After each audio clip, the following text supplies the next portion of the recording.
आणि आता जाऊयात सोलापूरला. अद्वैत मेहता आमचे प्रतिनिधी त्या ठिकाणची अपडेट देण्यासाठी आपल्या सोबत आहेत. अद्वैत, काही वेळापूर्वी आपण सांगितलं होतं की त्या ठिकाणचा एक मतदान केंद्र जे आहे त्या ठिकाणी गेल्या तासभरापासून त्या ठिकाणी मतदार राजा जो आहे ताटकळत उभा आहे. 81 वर्षांचे आजोबा देखील त्या ठिकाणी बघायला मिळाले. तर काही पुण्याहून काही विद्यार्थी आलेले आहेत त्या ठिकाणी सोलापूरमध्ये आपल्या मतदानाचा हक्क बजावण्यासाठी. मात्र तासभरापासून या ठिकाणी जे मशीन आहे तेच बंद आहे, त्यामुळे मतदान अद्याप सुरू झालेलं नाहीये.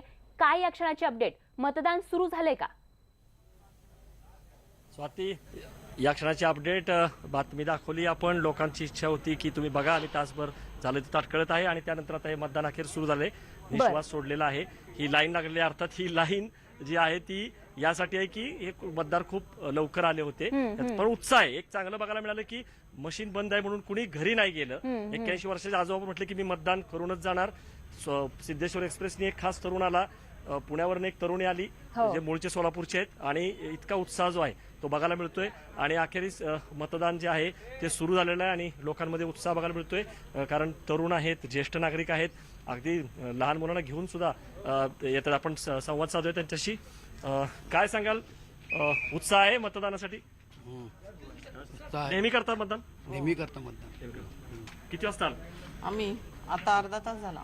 आता सुरू झाले, बंद पडलं पण काय सोलापूरच्या विकासाचे मुद्दे इथं आपण बघतोय की मतदान सुरू झालेलं आहे आणि इथं मशीन जे बंद पडलं होतं ते अखेर सुरू करण्यामध्ये यश मिळालेलं आहे.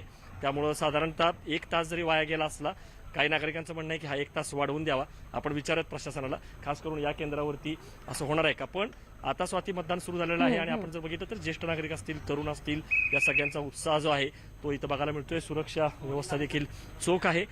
सुशीलकुमार शिंदे हे जे इथले उमेदवार आहेत त्यांनी इथल्या जवळच्याच मतदान केंद्रावरती आपल्या कुटुंबासह मतदानाचा हक्क बजावला होता. सोलापूरची निवडणूक अत्यंत लक्षवेधी आहे, कारण एकतर तिरंगी आहे. प्रकाश आंबेडकर इथून लढतायत. सुशीलकुमार शिंदेने एक भावनिक आवाहन केलेलं आहे की ही माझी शेवटची निवडणूक आहे. त्यांनी संकेत दिलेले आहेत. भाजपला खरं तर सोलापूर स्मार्ट सिटी असं म्हटलं होतं. उमेदवार बदलावा लागला. मतदार आलेले आपण. काय मतदान केलं तुम्ही? नेहमी करता? हो. ओके. काय यावेळेस उत्साह वाटला सगळ्या ह्याच्यामध्ये, प्रचारामध्ये वगैरे? विकासाचे मुद्दे काय आले? नाही, ठीक आहे सगळं. बाकीचं काय सांगता येत नाही. पण पाणी प्रश्न वगैरे सोलापूरचा सुटेल असं वाटतंय? होईल.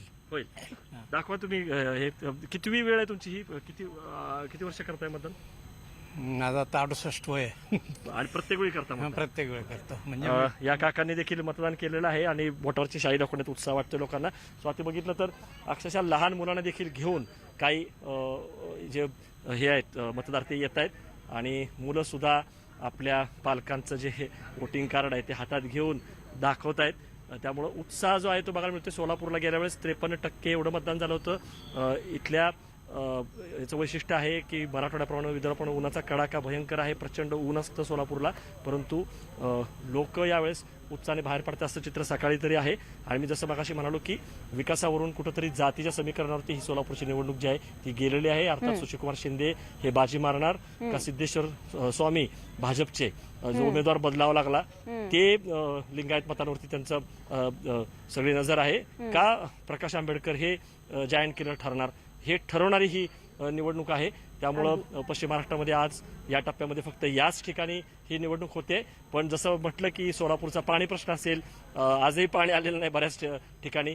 त्यानंतर वस्त्रोद्योग नगरी म्हणून जी काय सोलापूरची ख्याती होती ती